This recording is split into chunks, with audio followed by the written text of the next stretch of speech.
આ વિડીયોમાં આપણે એવા વ્યક્તિ વિશે જાણવા જઈ રહ્યા છીએ જે માત્ર એક વ્યક્તિ પૂરતો સીમિત નથી. આજના ટોપિક પર આપણે કોઈ લેક્ચર કે ભણવા વિશે વાત નથી કરવાના, પરંતુ બાળ સુરક્ષા, સત્તા અને નાણાંના દુરુપયોગ સાથે સંકળાયેલો છે, અને એ વ્યક્તિ છે જેફરી એપ્સ્ટીન. તો સૌથી પહેલા તો આપણે જાણવું પડે કે જેફરી એપ્સ્ટીન કોણ હતો.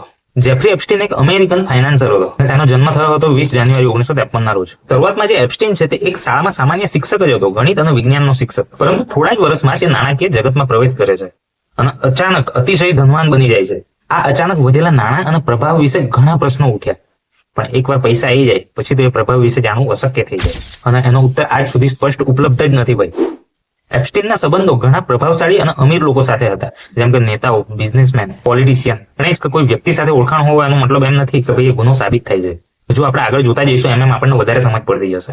એક મિનિટ, આ ચેનલ પર જો તમે નવા હોય તો આ ચેનલને સબસ્ક્રાઇબ કરી લેજો અને બાજુમાં જે બેલ આઇકન છે એને પ્રેસ કરી લેજો, જેથી આવા બીજા કોઈ વિડીયો અપલોડ કરીએ તો એ વિડીયો તમારા સુધી પહોંચી શકે. અને જો આ વિડીયોને લઈને તમે કોઈ અભિપ્રાય આપવા માંગતા હોય તો નીચે કોમેન્ટ સેક્શનમાં કોમેન્ટ કરજો, આપણે એનો રિપ્લાય અવશ્ય આપીશું. આ કેસમાં આપણને ખબર પડશે કે નાના બાળકો સાથે જે ગુના થાય છે તે કેટલા સુવ્યવસ્થિત રીતે થાય છે અને કેટલા લાંબા સમય સુધી છુપાયેલા રહે છે. આ જે એપ્સ્ટીન હતો તે મોટે ભાગે 14 થી 17 વર્ષની ઉંમરની જે છોકરીઓ હોય એ લોકોનો ટાર્ગેટ બનાવતો, અને આ જે છોકરીઓ હોય તે આર્થિક રીતે નબળી પૃષ્ઠભૂમિમાંથી આવતી, ટૂંકમાં સહારો ઓછો હોય અથવા તો પછી ભાવનાત્મક રીતે નબળી સ્થિતિમાં હોય.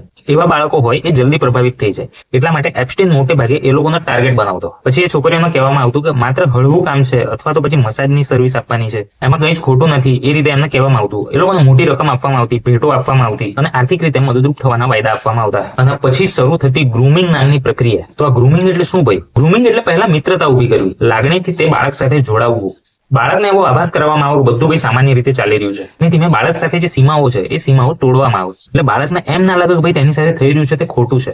એટલે આ જે ગ્રુમિંગની પ્રક્રિયા છે તે બહુ જ ખરાબ ગણવામાં આવે છે, કેમ કે તેમાં બાળક સાથે બળજબરી કરવામાં આવતી નથી. બાળક માનસિક રીતે ફસાઈ જાય છે, તે ડર, શરમ અને ગૂંચવણમાં મુકાઈ જાય છે. અને આમાં ઘણા પીડિતો એવું કહે છે કે લાંબા સમય સુધી તેમને ખબર જ ન પડી કે ભાઈ તેમની સાથે ગુનાનું આચરણ થઈ ગયું. અને આ જે જેફરી એપ્સ્ટીન હતો તેની એક સહયોગી મિત્ર હતી, તે હતી ગિસ્લેન મેક્સવેલ, જે આ ગ્રુમિંગ નામની પ્રક્રિયા ચલાવતી. આ જે ગિસ્લેન હતી તે બ્રિટનના એક બહુ પ્રભાવશાળી બિઝનેસમેનની છોકરી હતી, એટલે તે રાજકારણીઓની વચ્ચે ઉછરેલી હતી, સારી એવી ઓળખ ધરાવતી હતી. અને આ ગિસ્લેનના કારણે જે એપ્સ્ટીન છે એનો ધનિક લોકો સાથે સંપર્ક કરવો એ એકદમ આસાન થઈ ગયો. આ ગિસ્લેન છે એ ગ્રુમિંગ નામની પ્રક્રિયા ચલાવતી અને એ રીતે બાળકોનો વિશ્વાસ જીતતી અને એને એપ્સ્ટીન પાસે લઈ જતી.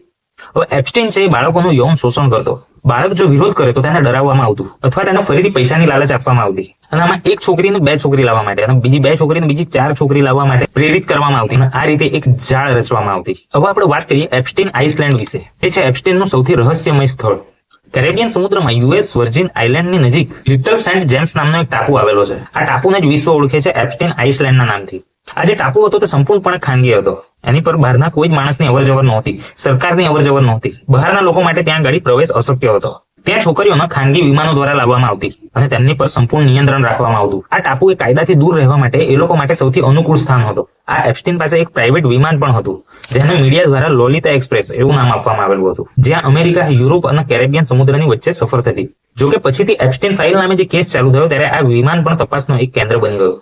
તો કહેવામાં આવે છે કે આ ટાપુ પર ઘણા શક્તિશાળી નેતાઓ, રાજકારણીઓ, બિઝનેસમેનો એ લોકોની પણ અવરજવર થઈ ચૂકી છે, અને જે લોકો જેફરી એપ્સ્ટીન સાથે સંકળાયેલા હતા. સમય જતા આ કેસ જ્યારે કોર્ટમાં જાય છે અને આ જે એપ્સ્ટીનની ફાઇલો છે તેને ખોલવામાં આવે છે, તેને જ કહે છે એપ્સ્ટીન ફાઇલ્સ. હવે એપ્સ્ટીનના આ બધા કાંડ ક્યાં સુધી ભાઈ છુપાયેલા રહે? એટલે એપ્સ્ટીન સામે પહેલી ફરિયાદ થઈ વર્ષ 2005માં ફ્લોરિડાના પામ બીચ વિસ્તારમાં એક નાની છોકરીના માતા પિતાએ પોલીસમાં ફરિયાદ કરી અને ફરિયાદમાં જણાવાયું કે તેમની દીકરીને પૈસાની લાલચ આપીને ઘરમાં બોલાવવામાં આવી. ત્યાં તેનું યૌન શોષણ થયું અને આ એપ્સ્ટીન વિરુદ્ધ પહેલી ફરિયાદ હતી. તપાસ શરૂ થઈ. પામ બીચ પોલીસે તપાસ શરૂ કરી ત્યારે ઘણી બધી ચોંકાવનારી બાબતો સામે આવી. તપાસ થઈ તો એમાં ઘણી બધી નાની છોકરીઓની સાક્ષી મળી અને વર્ષોથી ચાલતી આ પ્રવૃત્તિના ઘણા બધા સંકેત ઉભા થયા. અને આ સમયે પોલીસ પાસે એક મજબૂત કેસ હતો. પરંતુ આ કેસ જ્યારે કોર્ટમાં ગયો એટલે આ કેસની દિશા અચાનક બદલાઈ ગઈ, કેમ કે એપ્સ્ટીન એકદમ ધનિક માણસ હતો, મોંઘા વકીલો રાખી શકતો હતો, ઘણું મોટું પોલિટિકલ બેકગ્રાઉન્ડ ધરાવતો હતો. આ બધાની આ કેસ પર એકદમ ચોખ્ખી અસર થઈ અને એપ્સ્ટીન વિરુદ્ધ 2008માં એક એકદમ વિવાદાત્મક ચુકાદો આવ્યો,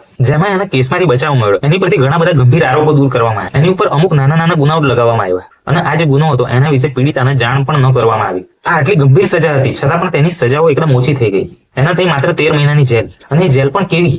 તે રોજ જેલમાંથી બહાર જઈ શકતો અને તેને કામ કરવાની છૂટ હતી. દિવસનો મોટા ભાગનો સમય તે જેલમાંથી બહાર જ ગુજારતો અને જેલમાં રાત્રે ઊંઘવા જ આવવાનું એવી સ્થિતિ ઊભી થઈ ગઈ. અને આ સજા એ નામ માત્રની સજા હતી. પીડિતો માટે આ ન્યાય નહોતો. પીડિતો માટે તો હવે સિસ્ટમ પરથી વિશ્વાસ જ ઉઠી ગયો. ઘણા પીડિતો હતા કે તે લોકોએ કીધું કે અમને ન્યાય જ નથી આપવામાં આવ્યો, અમારા કેસને ગંભીરતાથી લેવામાં જ નથી આવ્યું. હવે અમેરિકાની ન્યાયિક સિસ્ટમ હતી એના માટે આ સૌથી મોટો ગંભીર સવાલ બની ગયો કે આવી સિસ્ટમ હવે વર્ષો સુધી શાંતિ બની ગઈ, બધું જ શાંત થઈ ગયું. એપ્સ્ટીન ભલે જેલમાંથી છૂટી ગયો પણ કોઈકની નજર એપ્સ્ટીન પર હતી. 2009 થી 2018 સુધી એપ્સ્ટીન મોટે ભાગે એક સામાન્ય જીવન જીવી રહ્યો હતો.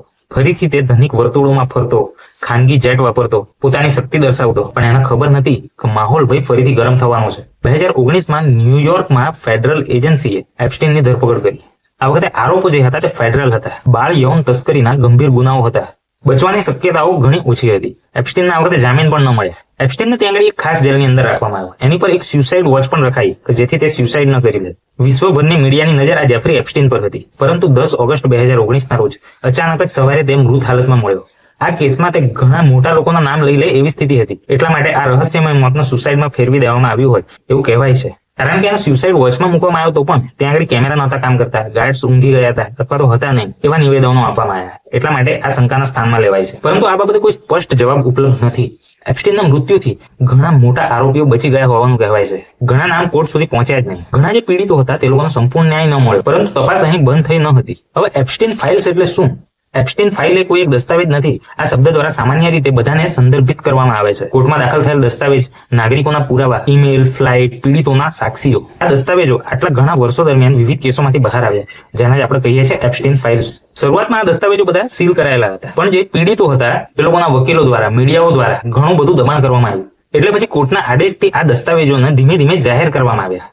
અને આ દસ્તાવેજ એટલે એપ્સ્ટીન ફાઇલ્સ. આ દસ્તાવેજો જ્યારે બહાર આવ્યા ત્યારે ઘણા જાણીતા લોકોના નામ બહાર આવ્યા. પરંતુ એક મહત્વની વાત સમજવી જરૂરી છે કે નામ આવવું એટલે ગુનો સાબિત થવું એવું નથી હોતું. આમાં મોટા લોકોના નામ કેમ આવ્યા? કેમ કે એપ્સ્ટીન એ ઘણા લાંબા સમય સુધી ધનિક લોકોના વર્તુળમાં જ ફરતો રહ્યો.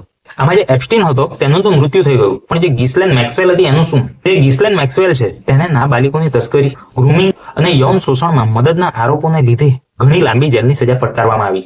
સિસ્ટમ થોડીક મોડે જાગી પણ સંપૂર્ણપણે સૂઈ નથી ગઈ. બસ તો આજના વિડીયોમાં આટલું જ.